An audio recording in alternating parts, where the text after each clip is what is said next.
City cats, pavement lost. Lights and buildings shining, cars hovering by, beeping.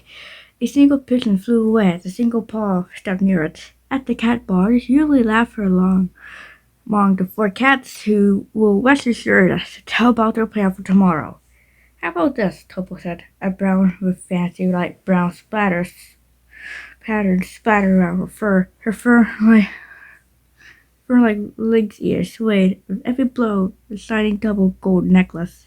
As you got a sheet of paper set down, each of us will tell you what to do by this weekend. I'll go first. My grandma needs help with her cooking. She doesn't know yet. I'll go next, Naiva pleaded. Her gray fur gets lashed by the stripes of a darker color along the line underneath her and her paws. I'll try to borrow mine from my brother, Piro. Isn't that really using him? Topa asked. Not really, unless you're begging it.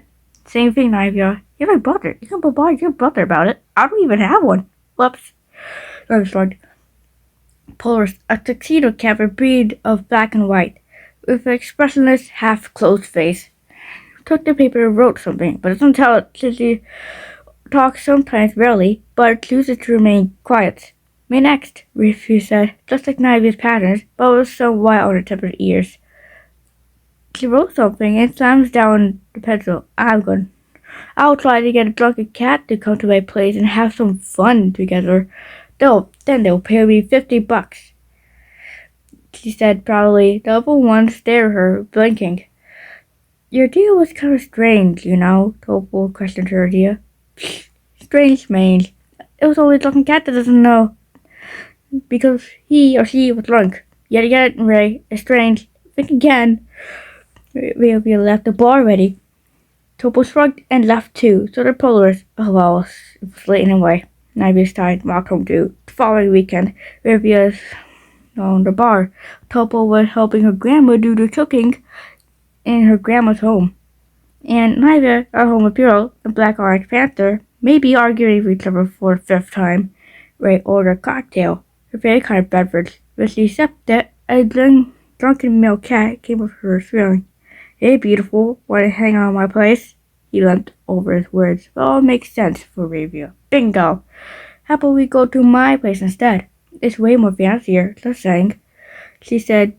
She smiled at the stranger, knowing what to do with him next. Sure thing. Anything for you. When they reached her place, she went to the changing room. Just a second while I'll get ready for a night, reminded him. She was there. She was in that strange outfit she was wearing, but looked attractive to the drunken stranger. Ravia flopped under the bed, turned some soothing music. It's all pink, with the rose petals scattered around. The stranger was all ready for this time for some real fun. Naiva, what could you possibly do with that money? Pio asked her, his ears slightly pinning back with noise up to his sister. I was only asking for some tomorrow. Why are you being such a douchebag? Me? Douchebag? What makes you think you could say that? What makes you think you could hog all that? I'll save him for my boyfriend Farley. And Brownie, Kenny, Kenneth. Jesus, you saved him for the brothers too? They're not brothers. How am I supposed to tell them apart? Exactly. Argument ends here with Piro slamming the door from Nivea. She walks up to her room too, being unable to sleep. She patted a pillow over Paul, her brain swirling with random things she remembered yesterday or a few days ago. She hears a faint bed creaking and sound house across from her. She was disturbed by the sounds of boredom, so she went to her window to check it out. Rivia's house was across from hers. The room was dark and barely able to see. Naiva squinted her eyes and didn't know she spotted her with another cat she doesn't know of. What the heck? She whispered to herself about it. Naiva opened up her window to see look for anyone she knows nearby to ask about it. Luckily, she spotted Polaris going on a night walk at 4 a.m. Polaris. She stopped walking through the sidewalk and looked out at Naiva at the window. Can you take a peek of his room window for me? She whispered to her. Polaris nodded and went to her house for a quick stop to get her ladder. She then goes back to Ravia's house. She placed the ladder next to the window quietly. Ravia and Polaris come up to up the ladder with her paws and took a quick peek at Ray's window. Her eyes wide and her ears drooped. She climbed down the ladder and ran back to Ivy's place with a few rows of cars up here. At the last road, Boris got frustrated that she chucked the nearest rock around her on the oncoming driver. The rock didn't hit the driver, but who did he hit? Kenny, blood flying off his damaged head, slumped down constantly. Brownie did react shockingly, but for Kenneth, he survived. He stared at Kenny's body, looking like he knew his death. Phil was driving the pickup truck. Kenneth, and Brownie were riding at the back of the truck. She stood to replacement with fury. Scram, you blood-crushed scumbag of a cat! Paul shouted at Nivea. But she was asleep when she was watching her. She rolled her eyes and walked off to her house and also dozed off. Both Ravia and the stranger finished and lay down in bed. Pay up, mister. Ravia minded cat stranger. He did exactly what he said earlier and paid up. Thanks for that. Have a nice day. She said she escorted the stranger out of her house and closed the door gently so she didn't startle him. The drunk effect already wore off when he was being escorted. Aw, man. I already have a girlfriend. I didn't remember see cat while I was drunk. The stranger groaned as he rocked home alone.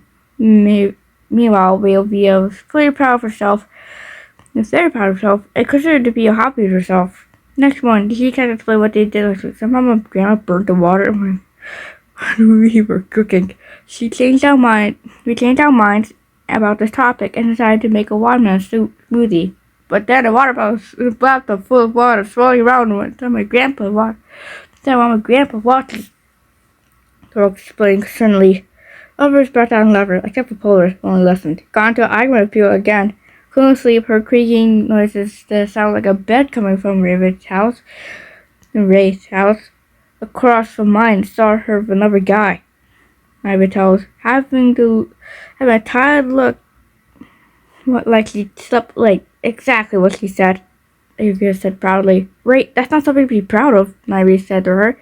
What's wrong about it? It's my daily hobby. You do it daily?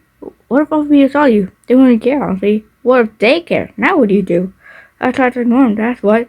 I don't think you're real, Ravia. I'll take it as a compliment from you, Nivea. Topatone's coming. Ravia. Sometimes being a hermaphrodite doesn't mean you can take advantage of it. Yeah, I can. Nah, yeah. They went back and forth on loop until Nivea shut them up. Touching both by covering both their mouths with her paws. Shut up, you two. Even though you're literally best friends with each other, let people have a turn to. Wait, of what they did last weekend, not that thingy of what Ravia did. Ivy said, trying not to sound dirty. Hey, that's not a called thing. It's Ravia's mouth gets covered by Topol. Surfing Nivea, she said, facing Polaris. How your weekend go? Polaris stared a few seconds and thought her eyes at Ravia of others. Oh, you saw that too, from the window? Nivea guessed. She nodded in her response. All three of them stared at Ravia. Polaris stared. While the other two looked and shocked. Ravia has done this to many people in this bar, and it's not ashamed at all. She did this about 22 times already and felt prouder than ever. She struck the paws clean and grinned the proudest grin ever.